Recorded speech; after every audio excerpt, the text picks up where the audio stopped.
Ang Yes. mga sundalo ng Pilipinas. Kaya pag-usapan naman natin ang role ng Philippine Army kasi syempre Carla, pag sinabi natin ng Army, parang ang una pumapasok sa utak ng tao ay kailangan may gera, Oo digmaan. nga. ganyan. Pero talaga marami silang ginagawa kahit wala.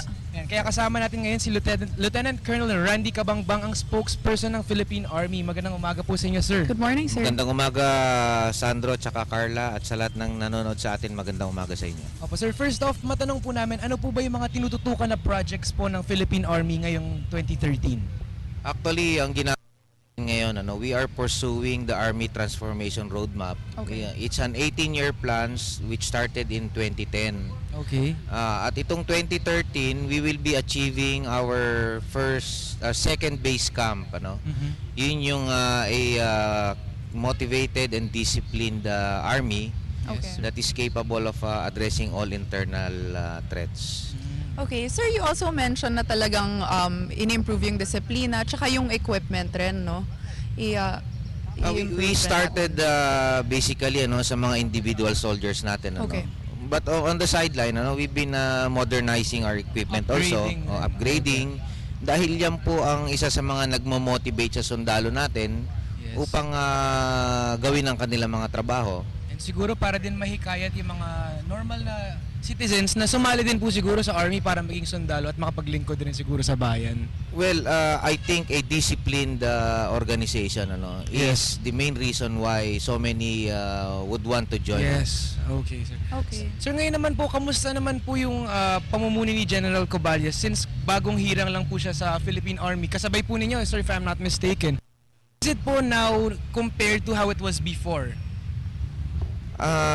General Coballes, in his speech, in his assumption speech, said that he will pursue the Army Transformation Roadmap.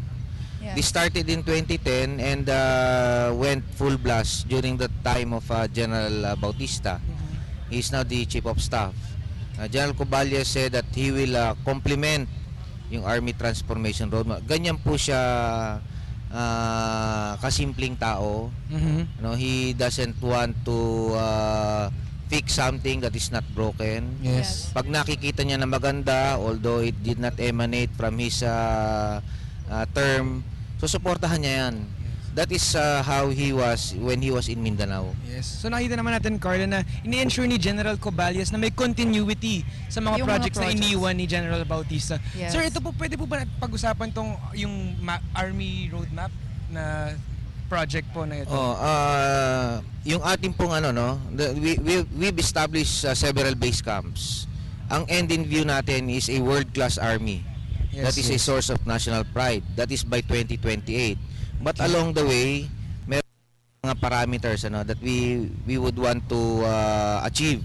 Yes, of course. Itong 2013, by the time that we celebrate our 116th anniversary on March 22, we would have achieved the second base camp. Yun nga yung sinasabi ko sa inyo, a disciplined and motivated army.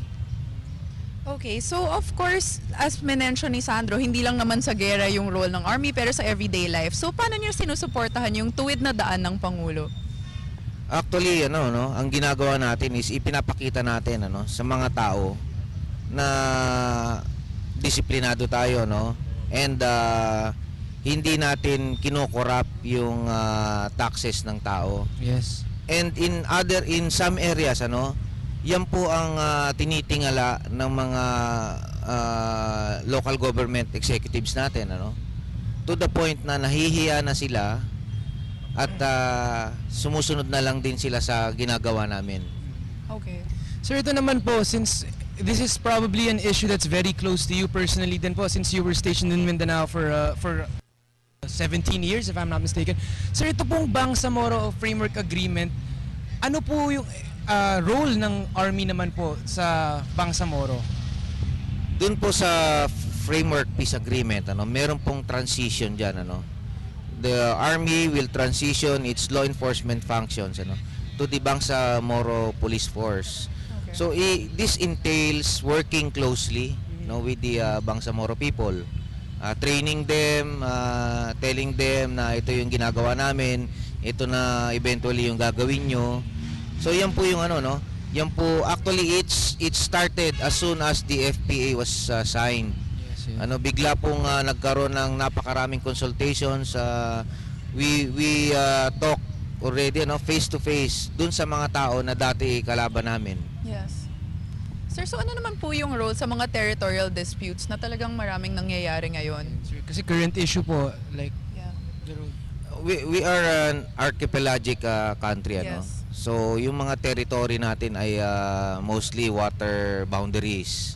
So sa area na to, yung Navy, yung Philippine Navy natin at saka Philippine Air Force, Ang in sila charge. po usually ang lead role, and the Army supports them. External affairs The Army po. will support them. Okay. Okay. Sir, ito naman po, since ang isa pang mainit na pangyari, ilang araw na lang po ay malapit na po yung eleksyon. Ano naman po ang role ng Philippine Army para sa clean elections po? Kasi alam po natin na may mga hot areas po sa bansa na talagang maraming election-related violence po. Ano po yung role ng Army para po siguro mapigilan or hindi man or maayos po yung ganitong pangyayari? Like in the past, sinusuportahan natin yung Philippine National Police.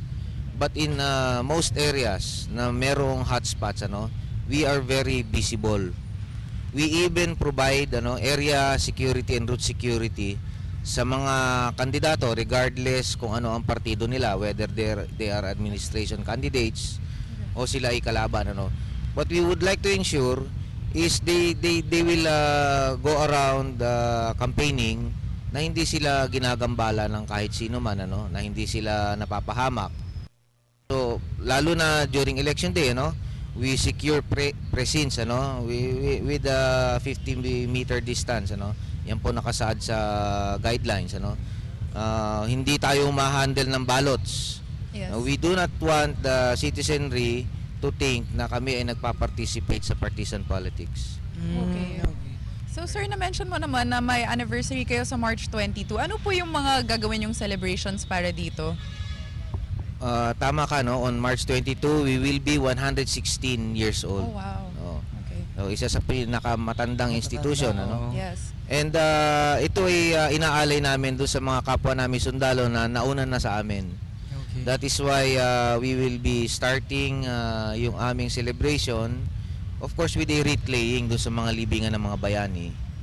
Then after that, it's internal na, yung mga pasasalamat sa mga sundalo namin na nagtrabaho for the year, at sa mga civilian organizations and individuals that contributed to the development of the Army. Sir, ito pong anniversary po, is this something that's open to the public? People can participate in? Ganun po ba yun? Buti nabanggit mo, we have an Army Museum and it will be open to the public for 2 weeks. Okay. So meron po tayo dito po sa loob po ng headquarters ng Philippine Army sa Taguig.